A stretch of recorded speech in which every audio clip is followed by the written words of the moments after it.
Oh, les gars, Yamal qui arrive pas à marquer de but pour sa vidéo commerciale par rapport à sa nouvelle paire. Il est à son 50e essai, regardez bien. Le caméraman. C'est parti. Donc là, il commence l'action. Les gens, ils se laissent faire, hein. Regardez. Il se laisse faire, le caméraman qui file. Il a juste à marquer. Regardez, Thierry. Tout le monde qui est vénère. Les gars, c'est la 50e fois. Allez regarder toute la vidéo du mec qui a filmé, ça a duré 1 heure. Regardez, même lui, il en a marre. Quand on vous dit, les gars, quand c'est contre des petits clubs, il n'y a plus personne. Yamal qui a son 50e coup d'essai, je sais pas si vous vous rendez compte. Adidas, les gars, de leur côté, ils ont fait le coup de génie. Ils ont fait en sorte que Lamine Yamal, les gars, il éteint un défenseur. Yamal, il avait juste à faire son tir iconique, les gars, qu'il a fait depuis. Mais là, on lui dit de faire, il arrive plus. Il est finito. Finito les gars. Je sais, vous allez me dire, il l'a déjà mis contre le Real, il a mis contre la France, il a mis contre tout le monde. Mais là, 50e fois les gars, il a toujours pas réussi. Allez regarder la vidéo dans le compte du frérot. Il a tout mis. Par contre les gars, il faut en parler de la pub Adidas, c'est une dinguerie. Allez la voir, je vais pas vous la mettre ou quoi, mais c'est cette vidéo. Pour sa nouvelle paire les gars, F50, c'est trop une D. Les gens connaissent plus rien au foot en fait. Ousmane Dembélé vient d'être élu le meilleur joueur de l'année par le journal 11 mondial. Et il a gagné le 11 d'or. Très bien, c'est mérité. L'intro, elle n'était pas pour lui. Voyons voir le top 10. Pour info, des centaines de milliers de lecteurs du magazine ont voté pour récompenser Ousmane. C'est mérité. Voyons voir ce que ces lecteurs ont dans le crâne. Première position, Ousmane Dembélé. Ouais, ok.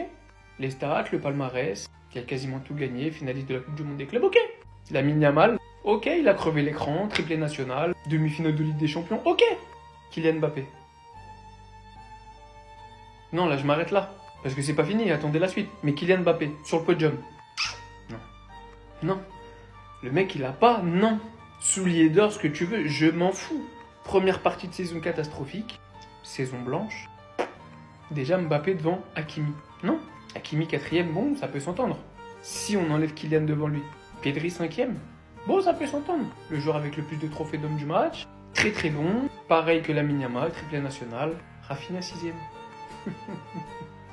Donc là, Rafinha, Kylian Mbappé évoluent dans le même championnat. Qui a été élu meilleur joueur de ce championnat? Rafinha. Rafinha, Kylian Mbappé évoluent en Ligue des Champions. Qui a été le plus loin? Rafinha. Rafinha, Kylian Mbappé en Ligue des Champions. Meilleur buteur, Rafinha. Meilleur passeur, Rafinha. Expliquez-moi. Mohamed Salah. Bon, après tout, ça peut s'entendre. Nicolo Barella, histoire de mettre un petit mec de Serie A. Finaliste quand même de Ligue des Champions. Ça s'entend, très belle saison. Saliba, étonnant. Lautaro, ouais. Vinicius. Là, on est à la 11e place. 11e place. Il est où Vitinha? Il est où Vitinha? Tout ça pour vous dire, de la même manière que le Ballon d'Or n'a pas de valeur parce que les journalistes votent un peu aveuglément, tout ce genre de trophées là, tous les gens qui parlent de foot sur Internet de manière globale, pourquoi vous parlez de foot si vous ne regardez pas les matchs?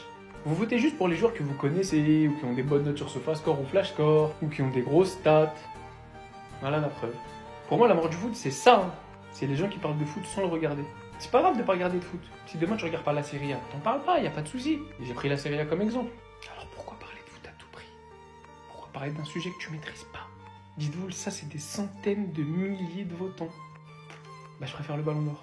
Si un five était organisé entre ces deux équipes, laquelle gagnerait? Première Ligue vs La Liga. Mais qu'est-ce que Caicedo fout ici? Il est moins fort au foot que Tariq Ramadan. Mes frères et sœurs barcelonais, je vous déteste. Vous me détestez, on se hait. Mais soyons honnêtes. Lamine, Pedri, Kylian sur le terrain, subhanallah, c'est le triangle des Bermudes. Il faut un Zan Pakuto pour les arrêter. Puis je veux dire, à droite, il n'y a que des magiciens, des artistes. Que dis-je? Des maestros.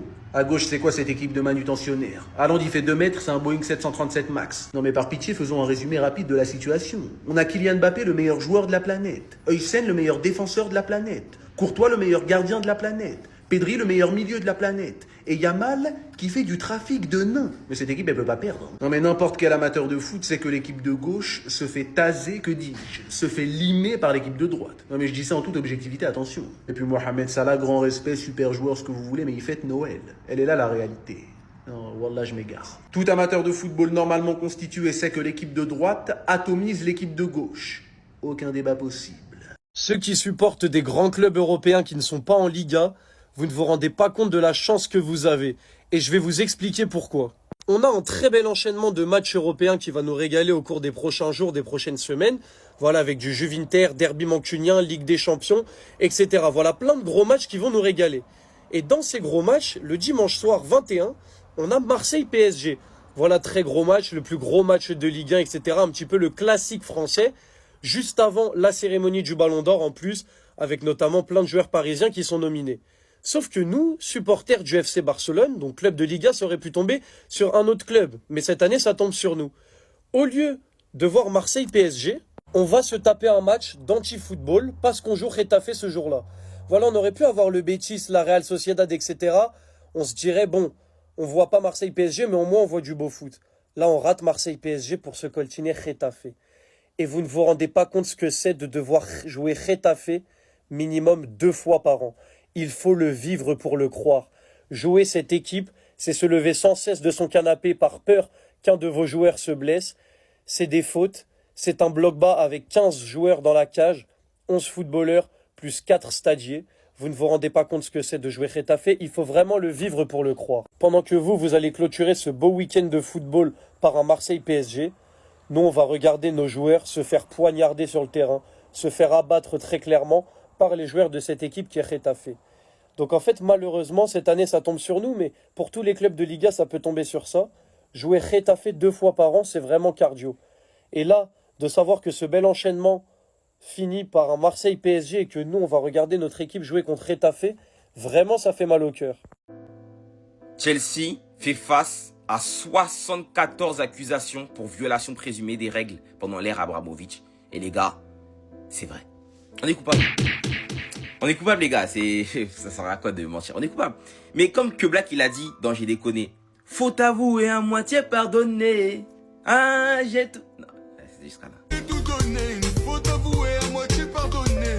Faut nous pardonner, les gars. C'est pas les dirigeants actuels. C'est Abramovich qui a fait tout ça. Abramovich, c'est du passé. C'est du passé, les gars. Vous aimez pas que les gens avancent. Vous aimez trop regarder à leur passé. C'est ça le problème. Vous venez nous condamner à l'échec gratuitement. Regardez.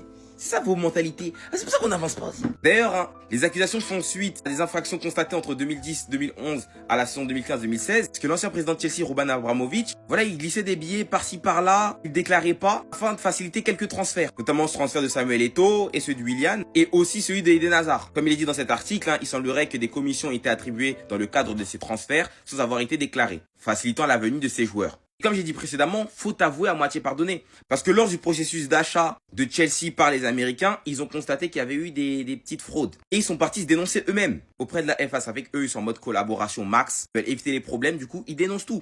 Ils ont tout dénoncé, ce que Abramovich a fait. Chelsea se montre vraiment de bonne foi dans la démarche. Ça veut effacer les problèmes créés par l'ancien président. Non, évidemment, les sanctions qui pourraient avoir lieu, c'est soit un retrait de points, soit une grosse amende, ou bien un ban des transferts. Et les gars, faut avouer à moitié pardonner. Ah, j'ai tout donné. Comme Pogba et Brave, c'est, les gars. Normalement, ça, c'est une amende, c'est tout. Vas-y, une amende, grand max. Les gars, on est honnête, là. Amende, c'est tout. On arrête. On s'arrête là.